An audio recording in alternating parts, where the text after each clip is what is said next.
Hello and welcome to another episode of EHC Bible Study.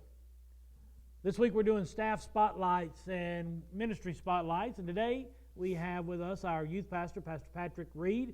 He and his wife Sharon and their two daughters have been with us for a little over a year now and doing an amazing job in our youth and children's ministry along with the girls.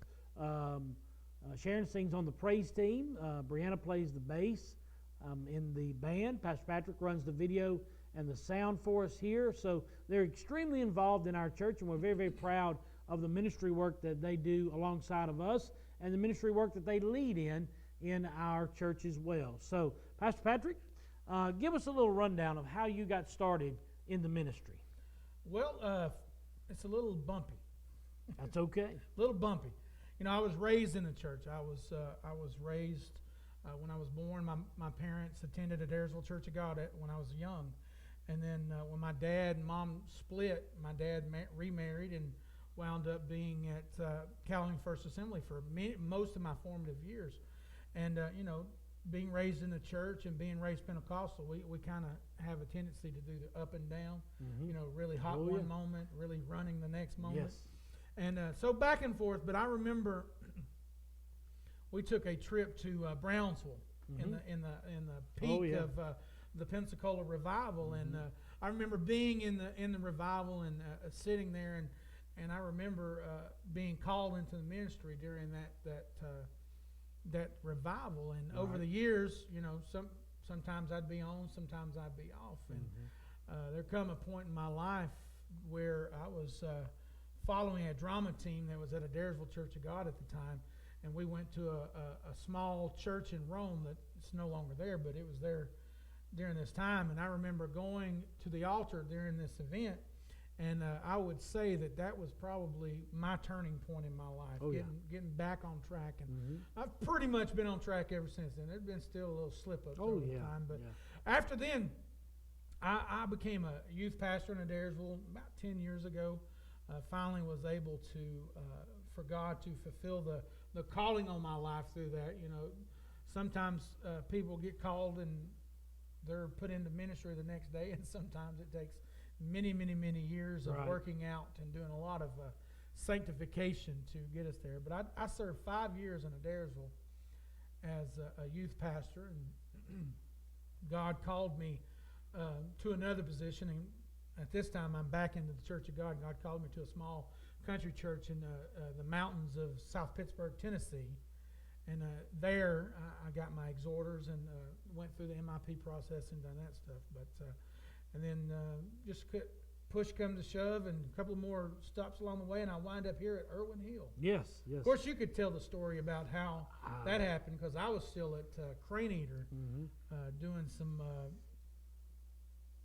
sitting on the pew. Doing some sitting. There you go. Doing some sideline. Doing some sideline ministry. Sideline reporting, I guess you would say. Sidelines ministry there. When we found out that Pastor Patrick was available, we found out through his pastor there, Howard Strickland. Pastor Patrick was in a season where he had come out of the ministry and was in a season of repairing and refreshing and rebuilding. And we were looking for a guy. Pastor Zach had gotten married and went to Renz, and we knew that was in the developments for quite some time, and they were working to get him in over there, and he had left, and it had left a vacuum there for us to fill. And so we were seriously praying. The entire church was praying about a youth pastor who could come in and not fill that, not fill Zach's shoes, but fill that void that had been left by him leaving, because frankly, we had some kids here, but we didn't have anybody who was called to that arena who was willing to step up and take on that responsibility. And so we knew that we had to do something. And we began to pray and really seek the Lord about it. And we had in the past, usually if you're a smaller church like we are, there's usually a large church in the area who has a lot of people sitting on the sidelines. I got 2 youth pastors, an associate pastor, and a music pastor, all in about a 5 or 6 year span from Liberty Square, because Liberty Square has thousands of people in their church, and they may have 6 or 7 guys deep at each position. And so if you can get that third or fourth guy who really wants to do some ministry, he's more than likely going to talk to his pastor and transfer and move over to your church so that he can do the ministry.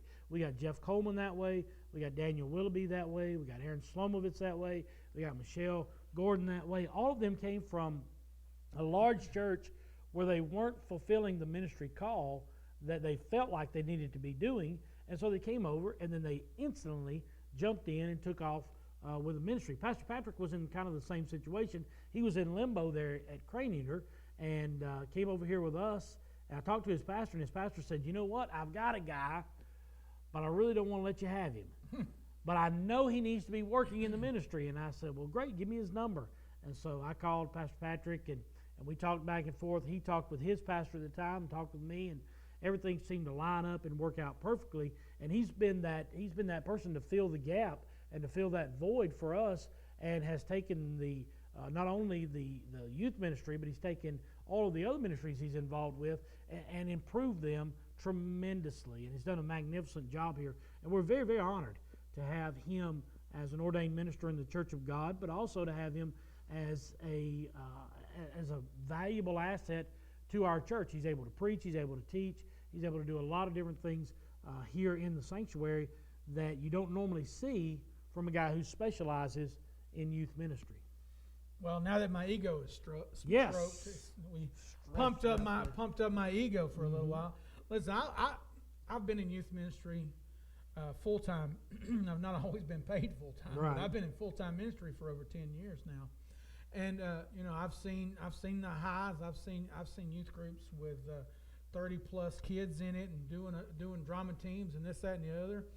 And for some reason, the Lord has specialized in my ministry the extremely small groups, or the startup youth groups. The Right. last couple of churches I've went to, they either have no youth program at all, Right. so it's a fresh startup, or they have 1 or 2 kids and they need something going for them. And here, we were coming out of Pastor Zach leaving, and we were coming in. There was some structure there, but they were just like you said, that vacuum had pulled in, Right. and because of the vacuum, some people had left, so we're building it back up. And we've enjoyed being here. I like the people here at Irwin Hill. The congregation and the family here are some of the nicest people I've met in the ministry, and you know as well as I do, being in the ministry, that's not always Not you don't always always get that.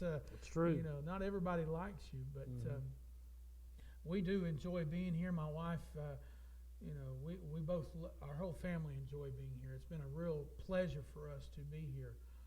So for that, I'm glad God brought us here. So if you haven't had an opportunity to hear Pastor Patrick preach, go back through the Irwin Hill Facebook page and pick out 2 or 3 of his sermons. He's done a great job preaching in my absence and preaching when I was here, and does an amazing job. And if you've got a young person in your life, a teenager who is looking to fill an empty space in their life, connect with Pastor Patrick. And he does a Zoom call with his kids once a week. He's always in the Bible studies, involved in different things. And I know for a fact that he will reach out to your young person and make an impact in their life. I promise you, we will reach out to them and just affect them in a positive manner. He's also the chaplain for our football team over at Ashworth Middle School. I didn't add that in. Just a little side note. Just a little side note there. Just So he's a also side note. involved in the community, reaching out and involving himself in the community as well. So with a staff spotlight today, I am Pastor Sean. Alongside me is Pastor Patrick Reed. We love you. We're praying for you. We believe that God is going to do great and miraculous things in your life this week. God bless you is my prayer.